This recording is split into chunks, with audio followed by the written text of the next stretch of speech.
नमस्कार, प्रादेशिक समाचार के साथ मैं आराधना कुमारी। पहले मुख्य समाचार। प्रधानमंत्री नरेंद्र मोदी ने 12 परियोजनाओं की समीक्षा की।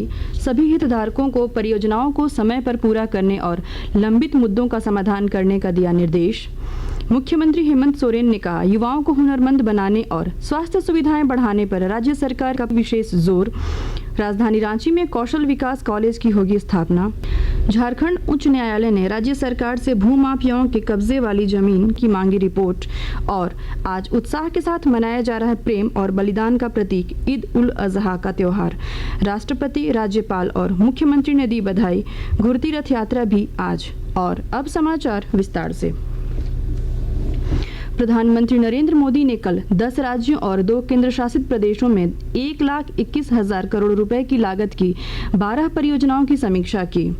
प्रधानमंत्री की अध्यक्षता में 42वीं प्रगति बैठक के दौरान इन परियोजनाओं की समीक्षा की गई।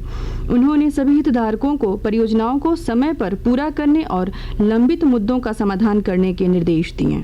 श्री मोदी ने प्रधानमंत्री स्वनिधि रोजगार योजना की भी समीक्षा की। उन्होंने मुख्य सचिवों को शहरी क्षेत्रों में रेहड़ी पटरी विक्रेताओं की पहचान करने का निर्देश दिया। श्री मोदी ने सचिवों को रेहड़ी पटरी विक्रेताओं को डिजिटल लेन देन के लिए प्रोत्साहित करने संबंधी अभियान चलाने के लिए भी कहा। उन्होंने स्वनिधि से समृद्धि अभियान के जरिए स्वनिधि लाभार्थियों के परिजनों को सरकार की सभी योजनाओं का लाभ देने का आग्रह किया। मुख्यमंत्री हेमंत सोरेन ने कहा कि युवाओं को हुनरमंद बनाने पर राज्य सरकार प्राथमिकता के साथ काम कर रही है। उन्होंने कहा कि रांची में लगभग 300 करोड़ रुपए की लागत से कौशल विकास कॉलेज खोला जाएगा। यहाँ युवक युवतियों को प्रशिक्षित किया जाएगा। मुख्यमंत्री कल ITI कौशल विकास कॉलेज, नर्सिंग एवं कल्याण गुरुकुल के लगभग 500 विद्यार्थियों को नियुक्ति पत्र प्रदान करने के लिए आयोजित समारोह को संबोधित कर रहे थे। मुख्यमंत्री ने कहा कि आदिवासी, दलित, अल्पसंख्यक, पिछड़ा, किसान, मजदूर, महिलाएं, युवाएं और बुजुर्गों के लिए सरकार ने जो योजनाएं बनाई हैं उसके बेहतर और सुखद परिणाम सामने आ रहे हैं। श्री सोरेन ने कहा कि राज्य में स्वास्थ्य सुविधाएं बढ़ाने की दिशा में सरकार निरंतर आगे बढ़ रही है। उन्होंने कहा कि अजीम प्रेमजी फाउंडेशन और अपोलो समूह ने राज्य में स्वास्थ्य क्षेत्र में निवेश की इच्छा बताई है। टाटा समूह की ओर से रांची में आधुनिक कैंसर अस्पताल खोला जा रहा है।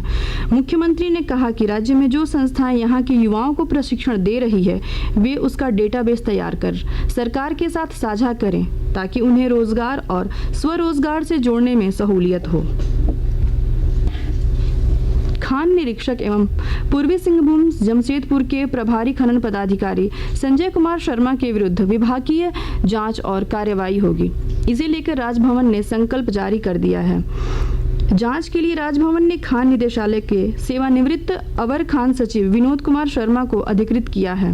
प्रभारी खनन पदाधिकारी संजय कुमार शर्मा पर पूर्वी सिंहभूम जिले के हिंदुस्तान कॉपर लिमिटेड द्वारा सुरदा कॉपर खनन पट्टा के संविदा के निष्पादन समय पर नहीं कराने और खनन पट्टा संविदा का निष्पादन लंबित रहने पर भी खनिज उत्पादन की अवैध अनुमति प्रदान करने का आरोप है। राजभवन ने आरोपों को प्रथम दृष्टया सही पाया है। झारखंड कैडर के 1989 बैच के भारतीय पुलिस सेवा के वरिष्ठ अधिकारी अजय भटनागर को केंद्रीय अन्वेषण ब्यूरो CBI में विशेष निदेशक नियुक्त किया गया है। भटनागर फिलहाल CBI में अतिरिक्त निदेशक हैं। आदेश में कहा गया है कि उन्हें 20 नवंबर 2024 को उनकी सेवानिवृत्ति की तारीख इस पद पर नियुक्त किया गया है। मुख्यमंत्री हेमंत सोरेन आज साहेबगंज में आयोजित हूल दिवस कार्यक्रम में शामिल होंगे। वे यहां सिद्धू कान्हू के बंधुओं से मिलेंगे और परिसंपत्तियों का वितरण करेंगे। विस्तृत ब्यौरा दे रहे हैं हमारे संवाददाता। साहिबगंज के भोगनाडीही वीर शहीद सिद्धू कान्हू के गांव में स्थित स्टेडियम में मुख्यमंत्री हेमंत सोरेन शामिल होंगे। हूल क्रांति के सूत्रधार, अंग्रेजों और महाजनी प्रथा के विरोध में उलगुलान करने वाले वीर शहीद सिद्धू कान्हू, चांद भैरव, बहन फूलो झानो को आयोजित होने वाले इस कार्यक्रम के माध्यम से याद किया जाएगा। हूल दिवस के दिन बिहार, बंगाल, उड़ीसा, झारखंड के अलग अलग हिस्सों से हजारों की संख्या में संथाल आदिवासी कार्यक्रम में शामिल होकर वीर शहीदों को श्रद्धा सुमन अर्पित करते हैं।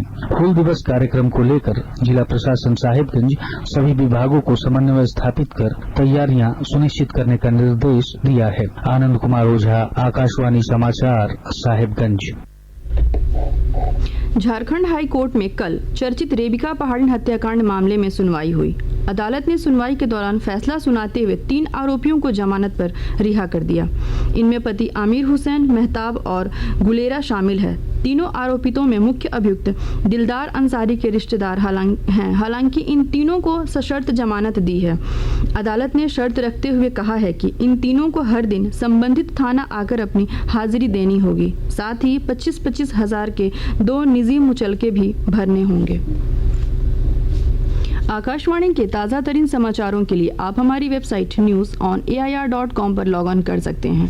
ताज़ा समाचार Twitter handle @AIR News Alerts और Facebook page all India radio news पर भी उपलब्ध है। आप प्रादेशिक समाचार एकांश के Twitter handle @AIR News Alert _Ranchi और फेसबुक, इंस्टाग्राम पेज तथा YouTube channel AIR News Ranchi पर भी हमारे बुलेटिन सुन सकते हैं। प्रादेशिक समाचार आप आकाशवाणी रांची से सुन रहे हैं। झारखंड उच्च न्यायालय ने राज्य सरकार से भूमाफियाओं के कब्जे वाली जमीन की विस्तृत रिपोर्ट मांगी है। न्यायाधीश S चंद्रशेखर और न्यायाधीश रत्नाकर भेंगरा की अदालत ने पूर्व न्यायाधीश MY इंकलाब की जमीन पर जमीन दलालों के द्वारा जबरन कब्जा करने के प्रयास की खबर पर संज्ञान लेते हुए राज्य के मुख्य सचिव, गृह सचिव, रांची के SSP और लोअर बाजार थाना प्रभारी को प्रतिवादी बनाया है। मामले की अगली सुनवाई 18 जुलाई को होगी। देश भर में आज ईद उल अजहा का त्योहार उत्साह के साथ मनाया जा रहा है। राजधानी रांची समेत राज्य भर के मस्जिदों और ईदगाहों में विशेष नमाज अदा की जा रही है। पर्व को देखते हुए सुरक्षा के कड़े इंतजाम किए गए हैं। पुलिस ने कल राजधानी रांची में फ्लैग मार्च कर लोगों से प्रेम और आपसी भाईचारे के साथ त्योहार मनाने की अपील की। उधर राष्ट्रपति द्रौपदी मुर्मू और उपराष्ट्रपति जगदीप धनखड़ ने देशवासियों को ईद उल अजहा की बधाई दी है। राष्ट्रपति ने अपने संदेश में कहा है कि ईद उल अजहा प्रेम और बलिदान का पवित्र पर्व है। उन्होंने कहा कि ये पर्व हमें मानवता के प्रति त्याग और निस्वार्थ सेवा के मार्ग पर चलने की प्रेरणा देता है। वहीं राज्यपाल CP राधाकृष्णन और मुख्यमंत्री हेमंत सोरेन ने राज्यवासियों को बधाई दी है। भगवान जगन्नाथ ने के आज मौसीबाड़ी से अपने धाम लौटने के साथ ही 9 दिनों तक चलने वाले रथ महोत्सव आज संपन्न हो जाएगा। इसे घुरती रथ यात्रा भी कही जाती है। इसे लेकर राजधानी रांची के जगन्नाथपुर में भी सुरक्षा के पुख्ता इंतजाम किए गए हैं। उधर मौसीबाड़ी में भगवान जगन्नाथ की पूजा अर्चना के लिए श्रद्धालुओं की भीड़ उमड़ रही है। राज्य के कई हिस्सों में आज गर्जन के साथ हल्के से मध्यम दर्जे की बारिश होगी। वहीं 30 जून और 1 जुलाई को राज्य के कुछ स्थानों पर गर्जन के साथ हल्के से मध्यम दर्जे की बारिश होने की संभावना है। अखबारों की सुर्खियां। राजधानी रांची से प्रकाशित होने वाले अधिकांश अखबारों ने सेना के कब्जे वाली जमीन मामले में वकील हिमांशु मेहता से ईडी की पूछताछ की खबर को प्राथमिकता से प्रकाशित किया है। इसके अलावा प्रभात खबर ने IPS अधिकारी अजय भटनागर के CBI में विशेष निदेशक बनने की खबर को पहले पेज पर जगह दी है। हिंदुस्तान ने मुख्यमंत्री के हवाले से लिखा है, मेडिकल सर्किट से युवाओं को मिलेगा रोजगार। दैनिक जागरण की सुर्खी है, किसानों के लिए 3.70 लाख करोड़ रुपए के पैकेज पर कैबिनेट की मुहर।